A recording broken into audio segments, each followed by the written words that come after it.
In 1 Thessalonians chapter 5, it talks about the coming of Christ, or rather the rapture of Christians, and I encourage you guys to go read that because it is a very encouraging book. I was reading it for my devotions this morning, but it talks about Christians, and well, let me just read it for you. I'm going to start in verse 2. For yourselves to know perfectly that the day of the Lord so cometh as a thief in the night. But ye, brethren, are not in darkness, that the day should overtake you as a thief. Ye are all the children of light, and the children of the day. We are not of the night, nor of darkness. Therefore let us not sleep, as do others, but let us watch and be sober. For they that sleep, sleep in the night, and they that be drunken are drunken in the night. But let us, who are of the day, be sober, putting on the breastplate of faith and love, and for a helmet of hope of salvation. For God hath not appointed us to wrath, but to obtain salvation by our Lord Jesus Christ, who died for us, that whether we wake or sleep, we should live together with him. Wherefore comfort yourselves together, and edify one another, even as also ye do. So Paul here he's talking to Christians specifically, and he's telling them, we don't know when the Lord's coming. We don't know. Well, we know it's not going to be at in the morning. It's going to be at night. He cometh as a thief in the night, and we know that he is coming. But he says that we are not the children of the night. We are not to be fooling around like the children of the night. He says the children of the night it's when the people sleep. It's when people drink. It's when people do bad stuff. And we as Christians are not children of the night.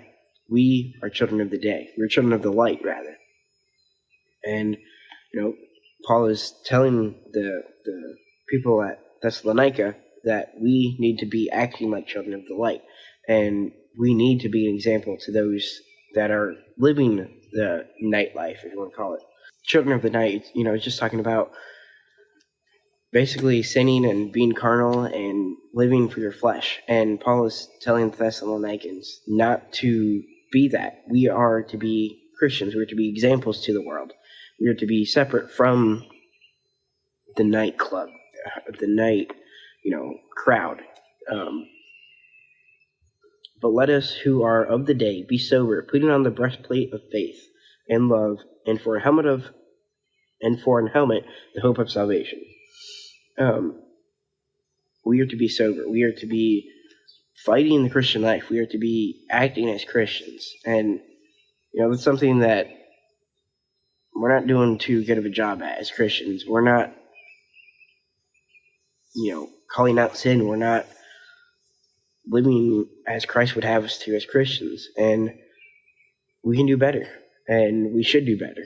And, we look at the world around us and we wonder why everything is falling apart. And that's because we have lost our salt.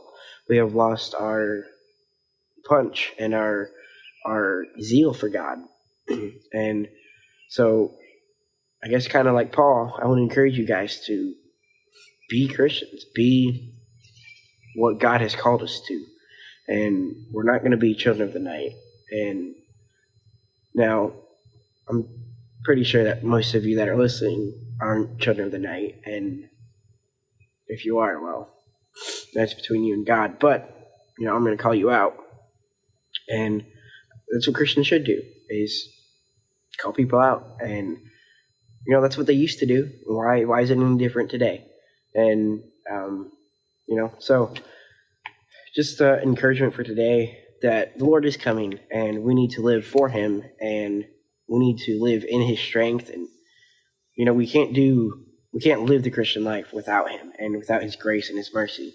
And but yeah, let me just encourage you guys with that. It was an encouragement to me, just to know that the Lord is coming, and we do still have a purpose.